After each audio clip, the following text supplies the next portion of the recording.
School में हो सुविधाएं सारी, एसएमसी की है ये जिम्मेदारी। इसी संदेश और संकल्प के साथ समग्र शिक्षा उत्तर प्रदेश और यूनिसेफ लखनऊ प्रस्तुत करते हैं कार्यक्रम जन पहल। शिक्षा प्रगति की ऐसी सीढ़ी, रोशन होती जिससे हर पीढ़ी। आज माता पिता ने है ठानी, विद्यालय प्रबंध समिति में भागीदारी है निभानी, भागीदारी है निभानी। सभी सुनने वालों को विद्या का नमस्कार और काकी तुम्हें प्रणाम। सुखी रहो विद्या बेटी, और साथ ही सभी सुनने वालों और इस नटखट चंदू को भी मेरा आशीर्वाद। तुम्हें भी मेरा आशीर्वाद। मेरा मतलब प्रणाम काकी। चंदू, आज तो तुम प्रोग्राम शुरू होने से बहुत पहले आ गए लगते हो। हाँ विद्या बहन, मैं प्रोग्राम शुरू होने से पहले ही आ गया था और अब जाऊंगा भी प्रोग्राम खत्म होने के बाद देर से। क्यों रे, ये क्या बात हुई? तू आता तो सुनने वालों से बात करने के लिए है। हाँ? तो फिर प्रोग्राम शुरू होने से पहले आने और खत्म होने के बाद देर से जाने का क्या मतलब हुआ? ताकि असल में बात यह है कि जहाँ से हम ये प्रोग्राम पेश करते हैं ना, मतलब ये जो स्टूडियो है, तो इसमें कितनी ढेर सारी सुविधाएं। देखो ना, यहाँ कितना बड़ा खुला खुला सा कमरा है, ये आरामदायक कुर्सी मेज है, पीने का साफ पानी भी रखा है, और काकी यहाँ बैठकर ना गर्मी लगे है और ना सर्दी। बस मेरा इस कमरे से जाने को मन ही ना करे। अच्छा, तो इसीलिए तू जल्दी आता है और देर से जाता है। मतलब कि तुम यहाँ की सुविधाओं के दीवाने हो। तुम पूछो मत विद्या बेटी, यहाँ जो पानी के अलावा और भी खाने पीने का सामान मिलता तो ये चंदू यहाँ से जाता ही ना। अरे काकी, क्या बात कही, जहाँ बढ़िया खाना पीना मिलता हो वहाँ से भी कोई जाता है क्या? अच्छा, पता है, तुम्हारी इस बात से मुझे अपने वो सुंदरलाल का किस्सा याद आ गया। क्यों, उन्हें क्या हुआ था? विद्या बहन, एक बार उनके रिश्ते के एक चाचा जी उनके घर मेहमान बनकर आए। सुंदरलाल जी ने उनका खूब सेवा सत्कार किया। अब चाचा जी ऐसे जमे कि जाने का नाम ही ना ले। हाँ, मुझे भी याद आया। सुंदरलाल ने कई तरकीबें भिड़ाई, पर चाचा जी ना हिले, खूब राशन खाते रहे उसके घर का। हाँ, लेकिन करीब 1 साल बाद चाचा जी का मन वहाँ से चलने को हुआ, तो अपना सामान बांधकर वो बोले, बेटा सुंदरलाल, तुम्हारे घर में मैं टिका रहा तो समझो मुझे यहाँ टिकना ही था, क्योंकि दाने दाने पर लिखा होता है खाने वाले का नाम। तो इस पर सुंदरलाल बोला, पर चाचा जी, आपको देखकर तो ये कहावत कुछ यूं कहनी चाहिए कि बोरे बोरे पे लिखा होता है खाने वाले का नाम। तो सुनने वाले भाई बहनों, चंदू ने किस्सा तो मजेदार सुनाया, पर आज चंदू की बात से मुझे एक और बात का ख्याल आया। किस बात का विद्या बेटी? देखिए काकी, ये चंदू इस स्टूडियो से जाना नहीं चाहता, यहीं बैठे रहना चाहता है, क्योंकि यहाँ ढेर सारी सुविधाएं हैं। अब आप सोचिए, अगर हमारे सरकारी स्कूलों में बच्चों को सभी जरूरी सुविधाएं मिलने लगे तो बच्चे स्कूल में जरूर पढ़ने आएंगे, हर रोज आएंगे, और कभी पढ़ाई को बीच में ही छोड़कर नहीं जाएंगे। क्यों काकी? बिल्कुल ठीक कहा विद्या बेटी।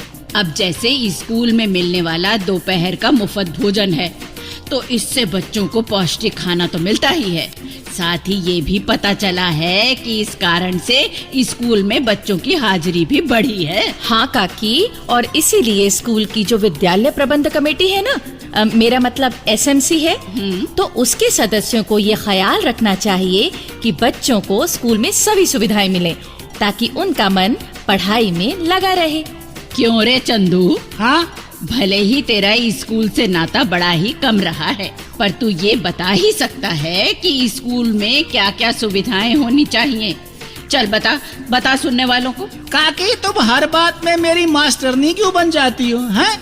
मुझसे सवाल पूछने से तो अच्छा है कि आज की नाटिका ही सुनवा दो, सुनने वालों को सारी बात मजे मजे में समझ आ जाएगी। क्यों विद्या बहन? देखा? हाँ हाँ चंदू ठीक कहता है काकी, हम अब नाटिका ही सुनवा देते हैं और जानते हैं कि स्कूल में क्या-क्या सुविधाएं होनी चाहिए, जिनसे बच्चे खुशी-खुशी स्कूल आया करें।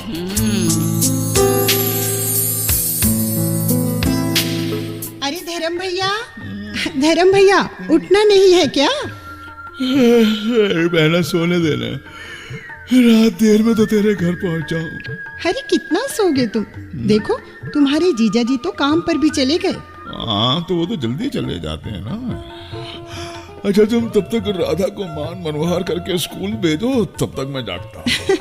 अरे राधा तो स्कूल चली भी गई, तभी तो कह रही हूँ उठो, बहुत समय हो गया है। क्या कहा?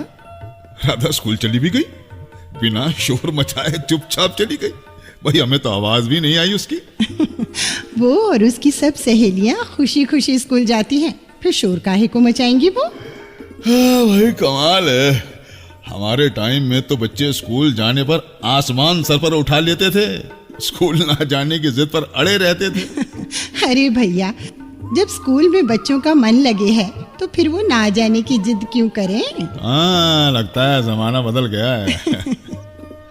पर ये जमाना कैसे बदला? हमारे स्कूल में बच्चे मन लगाकर क्यों पढ़ते हैं, ये भी तो जान लो धर्मवीर भैया। अरे तारा बहन आप आइए आइए।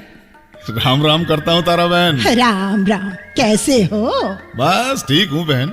भाई मुझे तो जैसे ही पता चला कि तुम अपनी कीर्ति बहन के यहाँ पधारे हो तो मैं मिलने चली आई। तारा बहन मैं जानू हूँ कि तुम्हारी बहन सुमित्रा हमारे गांव में भी आई है? तुम उसका हाल जानने आई हो। हाँ तो बताओ कैसी है मेरी सुमित्रा बहन? भाई सुमित्रा और उनका परिवार सब मजे में, अच्छा। कोई दुख तकलीफ नहीं है।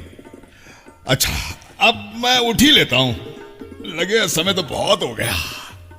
हाँ भैया, कहीं राधा स्कूल से लौट भी आए और तुम तब भी बिस्तर पर ही दिखाई दो। अरे नहीं बहना ऐसी बात नहीं, बस ये मैं उठ गया।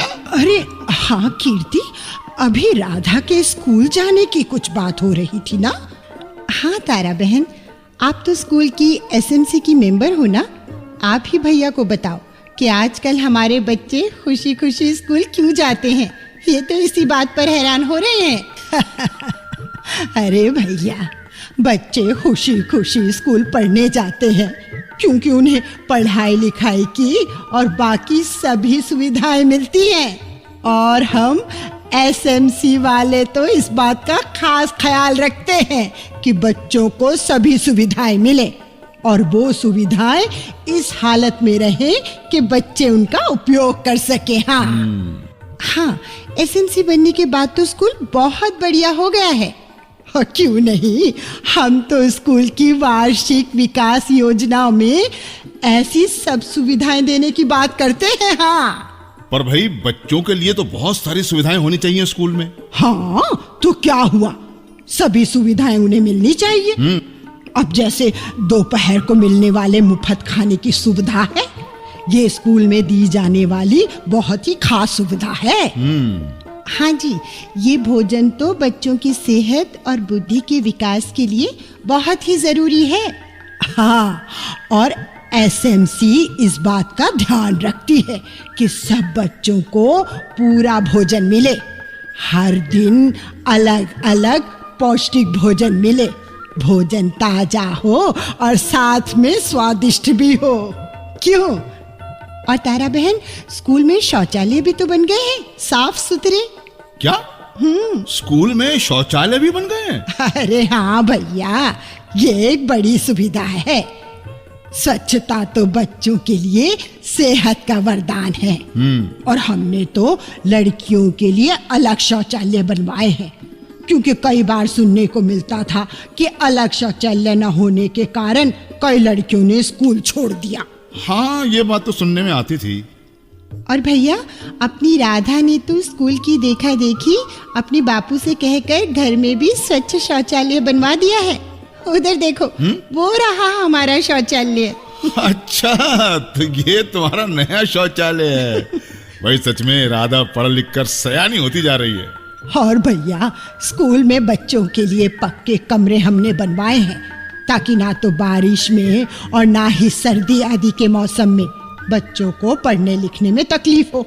हर कक्षा में साफ सुथरा ब्लैक बोर्ड है, बच्चों के बैठने के लिए आरामदायक कुर्सी मेज भी है। हाँ वाह। और तारा बहन, कमरे ही नहीं, अब तो स्कूल की पक्की चारदीवारी भी है। हाँ, ये चारदीवारी भी बहुत जरूरी होती है। बच्चों में सुरक्षा की भावना जरूरी होनी चाहिए, और हमने तो बच्चों के लिए खेल का मैदान भी तैयार करवा दिया है। अच्छा, फिर तो वहाँ खेलकूद के मुकाबले भी होते होंगे? जरूर होते हैं। देखो धर्मवीर भैया, हमारा शिक्षा का अधिकार अधिनियम ये कहता है कि स्कूल में पढ़ाई लिखाई का ऐसा माहौल बनना चाहिए जिससे बच्चे स्कूल की तरफ खींचे आए। और आपने इन सब बातों का ध्यान रखा है ना? हाँ। हर स्कूल की एसएमसी को ये ध्यान रखना चाहिए कि स्कूल में अध्यापकों की संख्या जरूरत के मुताबिक हो और वो बच्चों को नियमित रूप से पढ़ाएं। हाँ, नहीं तो साल भर में कक्षा की पढ़ाई पूरी कैसे होगी? हाँ भैया, और हमारी तरह हर एसएमसी को ये ध्यान रखना चाहिए कि बच्चों को वर्दी, कापी, किताब और ऐसी ही दूसरी सुविधाएं समय पर मिले और बिना किसी भेदभाव के सब बच्चों को मिले। हाँ। अच्छा, तो अब मैं समझा कि राधा खुशी खुशी स्कूल क्यों जाती है। और भाई, अगर हमारे स्कूल की और सुविधाओं के बारे में जानना चाहते हो ना, तो आज हमारे स्कूल आ जाना। हाँ। क्या मतलब तारा बहन? भाई, आज स्कूल में भाषण प्रतियोगिता है। अच्छा। और तुम्हारी भांजी राधा स्कूल की सुविधाओं पर ही बोलने वाली है। अरे वाह। हाँ, वो तैयारी तो कर रही थी, शाम को कह रही थी कि मुझे कल जिस विषय पर बोलना है वो है मेरा सुंदर स्कूल। वाह वाह वाह, तो भाई हम तो जरूर जाएंगे अपनी राधा बिटिया का हौसला बढ़ाने।